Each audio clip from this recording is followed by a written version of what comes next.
kasih mereka yang mau nyicipin bisa, mau motong sendiri bisa, milih dombanya bisa.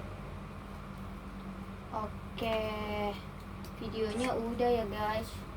Tadi udah ini kan nulis apa-apa poin-poin penting dari 2 video YouTube tadi kita nonton? Udah. Oke. Berarti kita lanjut ini ya, langsung masuk diskusi aja ya. Ya. Apa ini yang akan kita diskusikan untuk hari ini, yaitu tentang kepercayaan konsumen. Dari 2 video tadi kita sudah sama-sama nulis poin-poin pentingnya nih.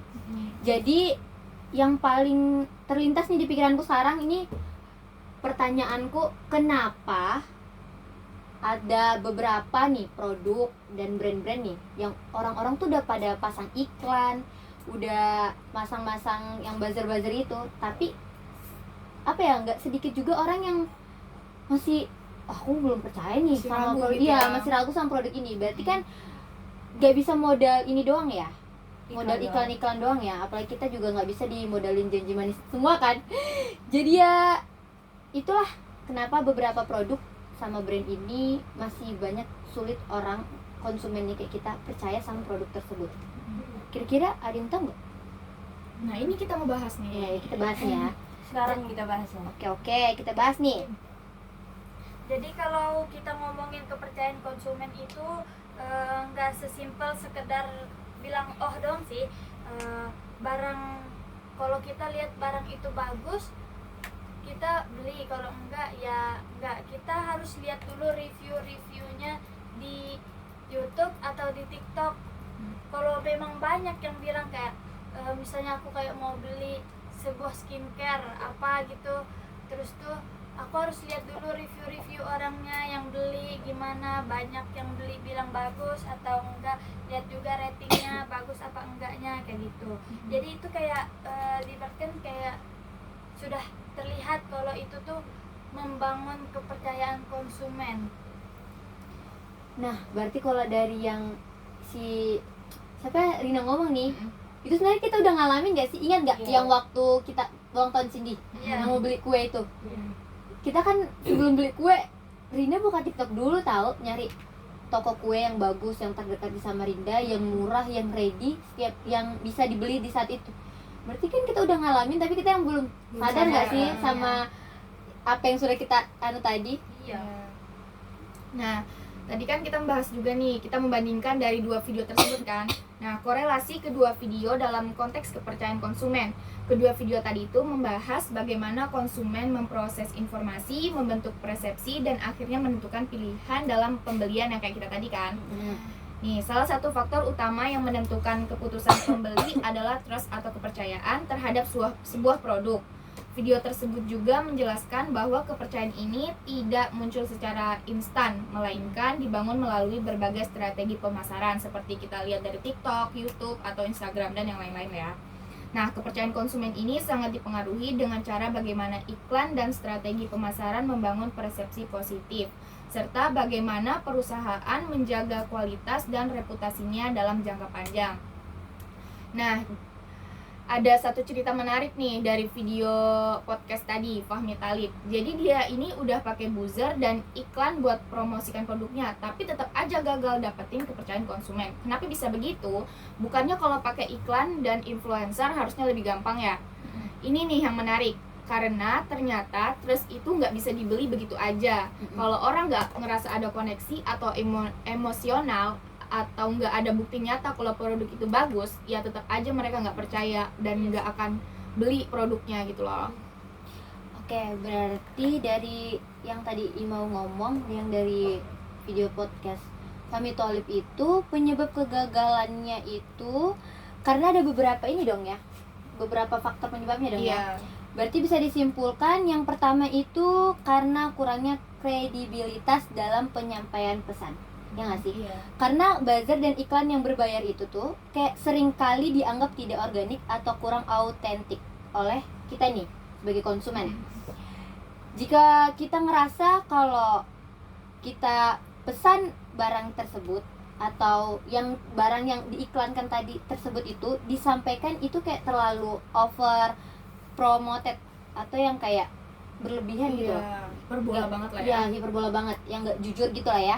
Jadi kayak kita tuh malah ngerasa mereka itu justru bikin sesuatu atau iklan yang kayak berlebihan supaya wah ini harus yang wow banget nih iklannya aku buat supaya orang-orang tertarik. Malah justru di pikiran kita itu kita bahkan skip itu nggak sih? Takut Iya, kemakan Iya, ini wah pasti nih makan iklan doang nih, nggak bener nih. Nah, terus nih untuk contoh ke penyebab keduanya nih, itu bisa jadi tuh karena kurangnya bukti sosial, ya nggak sih? Yang kayak tadi kan kita nggak mungkin cuma modal iklan, ya kan?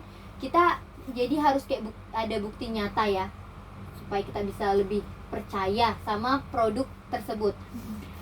Kita ini sebagai konsumen nih ya, pasti lebih percaya sama yang namanya tadi bukti nyata, ya kan?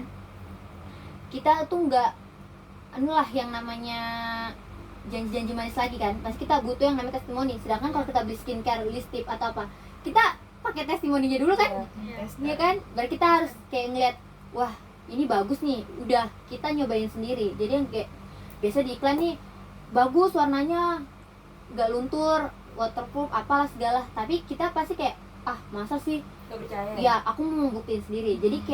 Jadi itu produk itu harus memang bisa menyediain testimoninya, ya nggak sih, buat kita tes sendiri, terus bisa buat oh iya nih bener nih, nggak transfer, lama ini hilangnya. Terus yang untuk contoh ketiganya nih, biasa itu tidak sesuai dengan harapan konsumen, sama yang tadi kayak aku bilang nih, kayak yang di iklan nih wow banget, tahu-taunya pas kita udah pesan, loh kok kayak gini, Kok beda gitu. iya kok jadi gak sesuai sama harapan kita. Nah itu kan ngebikin kita merasa kecewa ya, kak gak sesuai ekspektasi sih, padahal aku udah berharap tinggi loh sama produk ini, makanya aku beli. Harganya juga lumayan tapi kualitasnya biasa aja, ya nggak sih? Kalian pernah ngerasa kayak gitu kan? Nah, terus ini juga penyebabnya juga bisa dari reputasi buzzernya tadi. Kan di Fahmi Thalib tadi ini pasang buzzer nih, dia pakai buzzer nih, mau buzzer itu harganya mahal ya dia pasang, tapi kalau misalkan dari buzzernya ini ada jejak digital yang kurang baik ya, kayak misalkan contohnya itu yang kayak dia buzzernya ini yang kayak berlebihan tadi pasangnya atau enggak jujur, itu kan jadi kayak mikir dari kitanya ini konsumen kayak langsung mikir kayak dari dia pasang tempat iklan buzzernya aja loh udah yang kayak abal-abal yang nggak bisa kita percaya, masa produknya juga kita percaya? Pasti kita mikirnya kayak gitu ya kalau pakai logika ya. Jadi ya mungkin bisa dapat disimpulkan jadi faktor-faktor menyebab dari faktor kegagalannya si ini Fahmi Thalib tadi itu ya gara-gara itu tadi. Iya sih.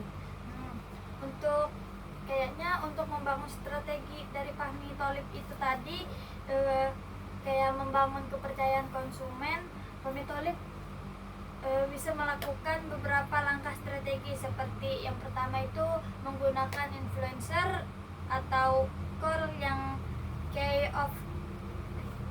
opinion leaders yang kredibel, daripada hanya mengandalkan buzzer yang seringkali dianggap tidak autentik. Lebih baik bekerja sama dengan influencer atau tokoh yang memiliki kredibilitas yang di industri tersebut lah.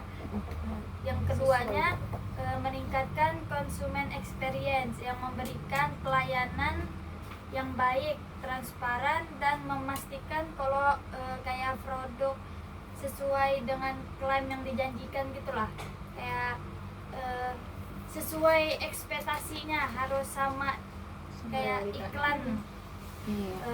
Kalau yang ketiganya ini menggunakan strategi konten marketing, alih-alih hanya mengandalkan iklan berbayar, bisa mulai membuat konten edukatif yang relevan dengan audiensnya. Ini bisa merupakan blog atau video informatif atau studi kasus yang menunjukkan manfaat nyata dari produk itulah. Yang empatnya ini meningkatkan kualitas atau konsisten produk. Kepercayaan akan tumbuh gitu ketika produk benar-benar memenuhi atau bahkan melebihi ekspektasi pelanggan. Selain sama yang dibilang Rina tadi, sebenarnya banyak juga strategi tambahan yang kita bisa buat biar konsumen itu lebih yakin sama produk yang kita pasarkan. Itu kayak salah satunya kita bisa membangun komunitas konsumen mungkin, atau membuat forum kayak grup pelanggan, karena biasanya konsumen itu lebih percaya sama testimoni dari pelanggannya langsung daripada promosi dari brandnya. Terus yang kedua kita juga bisa pakai mengoptimalkan ulasan nih dan testimoni asli. Jadi kita mendorong pelanggan yang memang puas sama produk kita itu untuk memberikan ulasan yang jujur dan diperlihatkan ke pelanggan yang lain biar mereka juga tertarik. Terus yang ketiga kita bisa meningkatkan transparansi. Jadi kita nunjukin tuh proses produksinya gimana, bahan yang digunakan dan sertifikasi kualitasnya. Jadi pelanggannya juga makin percaya nih, oh ternyata ada kualitas lah dari apa yang mereka beli dari produk kita itu. Terus yang keempat kita juga bisa nerapin garansi uang kembali. Nah kalau memungkinkan nih kita bisa pakai jaminan kayak misalnya kalau barang yang kita berikan tidak sesuai dengan yang mereka harapkan, kita bisa kayak oh berarti ada garansinya nih, uangnya bisa kembali. Jadi dari situ juga pelanggan bisa lebih percaya sama kita. Oh, berarti kalau yang dari contoh yang tadi Saulo yang keempat nih ya, kalian sadar nggak sih yang di toko 99 Grosir Iya. kan ada tulisannya 24 jam kalau misalkan bisa kembali itu selama 24 jam kalau Kalau ada memang kerusakan. ya ada kerusakan atau apa, berarti dia sama aja kayak itu anu nggak masuk. sih Udah menerapkan nerapin, ini. Salah satu strateginya sih. Nah terus nih ada contoh lain nih dari yang tadi semua ini ya, itu yaitu peran emosi dalam keputusan orang buat beli barang. Jadi tuh kayak gini nih, kalian tahu nggak sih atau kalian sadar nggak sih kadang tuh kita beli sesuatu bukan karena kita butuh atau perlu, Iya. ya kan, karena wah lihat barangnya lucu atau kemakan iklan atau ngikutin orang lain. Tren. Ya tren-tren ya kan, daripada beli barang butuh. Jadi tuh kayak sebenarnya itu kita tuh sedang memenuhi emosional kita gitu loh. Jadi kayak kita beli barang itu ya karena emang merasa karena itu lucu aja, bukan karena butuh. Pengen aja. Nah iya, nah jadi tuh kayak iklan itu tuh kayak berhasil ngebuat kita kayak tertarik gitu ya. Dari anunya, dari cara dia mengiklan, menyampaikan sesuatu kayak tertarik lah. Apalagi kalau iklannya itu tuh bener-bener yang kayak bisa betul-betul kayak biasa tuh iklan yang kayak cuma lewat-lewat siaran tuh membosankan ya. Ada iklan kayak bener-bener kayak wah ini memang di aku banget nih. Kayak contohnya nih iklan tolak angin. Apa sih kalian, kalau dari bayang kalian iklan tolak angin tuh apa sih? Paling kayak orang-orang kerja, keluarga-keluarga yang kayak orang lagi kumpul nih keluarga terus lagi minum tolak angin, ya kan? Biar anget ya. Iya, jadi tuh kayak setelah kita nonton itu kayak pasti kayak, ini orang pintar nih pada minum tolak angin asli, kan kayak gitu kan kalau dari iklannya orang pintar minum tolak angin nih, berarti kayak itu ngerasa kayak apalagi dari iklannya nih, yang kayak keluarganya pengen hidup sehat atau supaya badan tetap fit ya, apalagi kita anak mahasiswa yang kegiatan banyak nih, pasti kayak pikir nih, oh ini kayaknya aku butuh tolak angin nih, aku mulai ngerasa badanku nggak enak, jadi minum tolak angin. Apalagi tolak angin tuh kayak ada sensasi hangat-hangatnya nggak sih di tenggorokan. Nah terus yang kedua nih, kalian pernah lihat iklan ini juga nggak? Iklan sepatu Nike itu. Nah itu kan iklan tuh biasa diiklanin sama atlet-atlet atau sama yang kayak model-model fashion gitu ya kan. Nah jadi kayak kalian tuh ngerasa nggak sih kok wah mereka make lucu banget, dia kelihatan keren, Mau dia juga gitu. iya mau juga, padahal sebenarnya kita nggak butuh loh. Iya. Sepatu itu sepatu kita ada nih, walaupun yang bukan yang dari bermerek tinggi, bukan brand-brand yang keren nih, bagus nih, tapi tetap juga kan pengen itu karena ya apa ya, ada ikatan emosional kita sama iklan Pengen tersebut gitu ya, ya. pengen itu.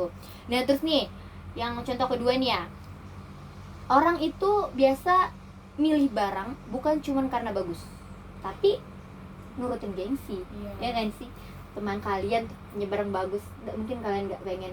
Aku lah jujur gak sama kayak gini ya. Contohnya nih HP nih, HP iPhone sama Android. Kita nih Android biasa nih tapi ngumpul di iPhone kawasan gitu. teman-teman yang wow, iPhone. Minder. iya yang Saya pingin lah. ya pasti lah. Ih, keren banget aslinya. Kalian iPhone berapa? Apalagi kalau dia pakai foto, ih bagus banget ya hasil cerah ya. kameranya Kita begini-begini. Jelas gitu. Nggak buru-buru. Padahal kalau dipikir sebenarnya HP Android itu juga ada beberapa yang kualitasnya Iya. bagus, sama aja. hampir sama kayak iPhone. Cuman ya karena Dia menang merek juga kan ya, iPhone. dan siapa sih artis-artis bahkan atau tiktoker semua juga Pakai iPhone. iya Mungkin sebagian ada yang pakai iya Android. Android, tapi rata-rata iPhone deh sih. Iya, Jadi kayak iya. wah aku harus nih, yang lain sudah pakai masa aku belum, ya kan.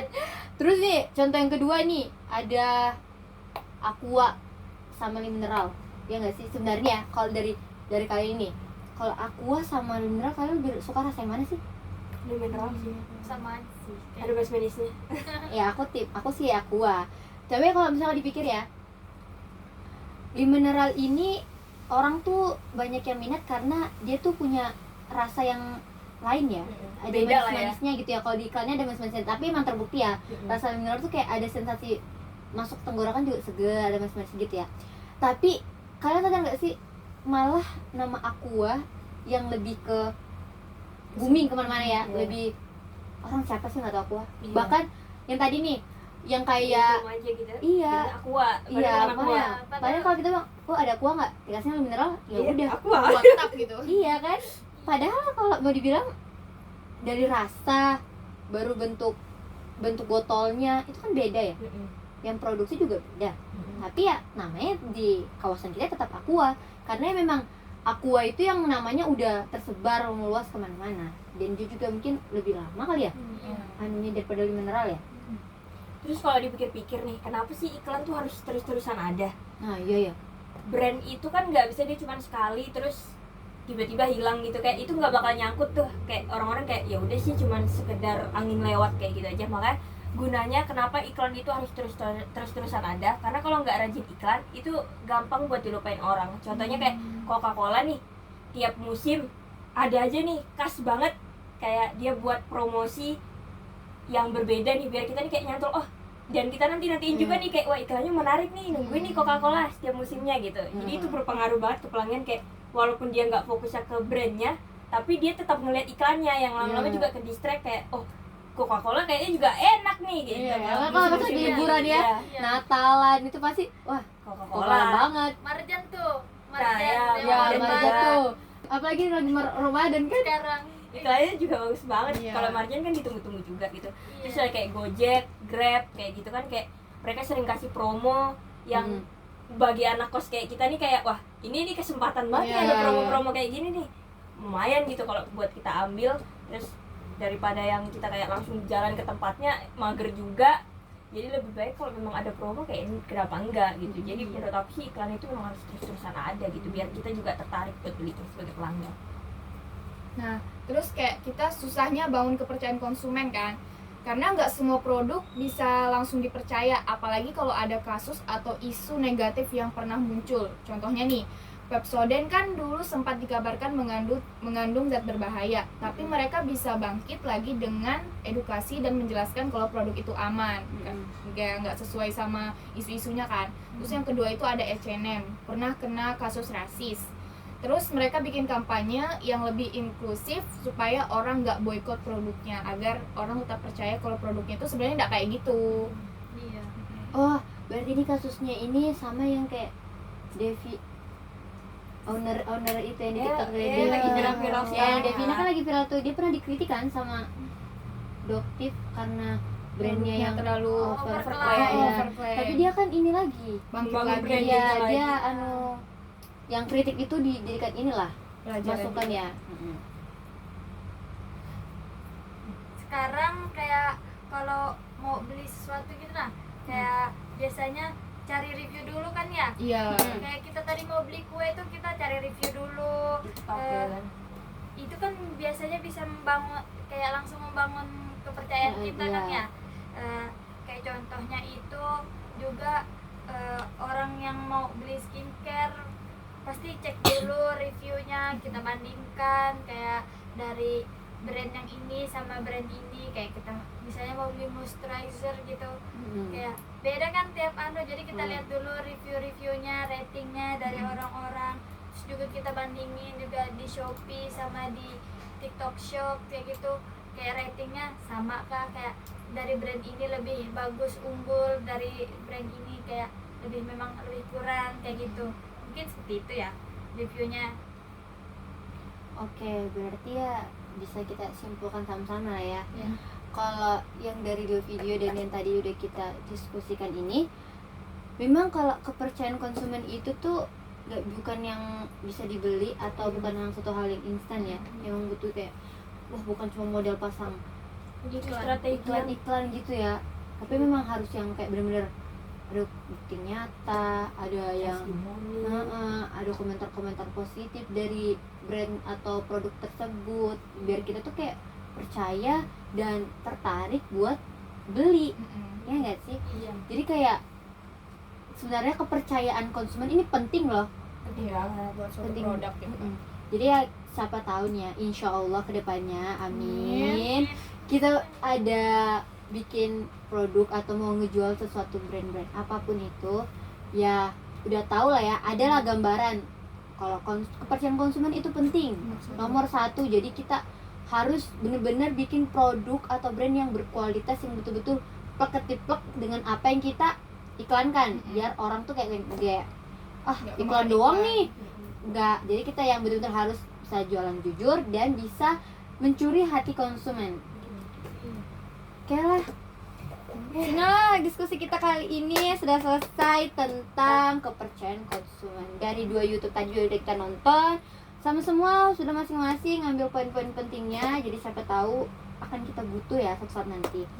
Oke, terima kasih teman-teman. Kita lanjut diskusi lagi dengan materi yang lain. Ntar aku tutup dulu ininya, YouTube-nya. Oke.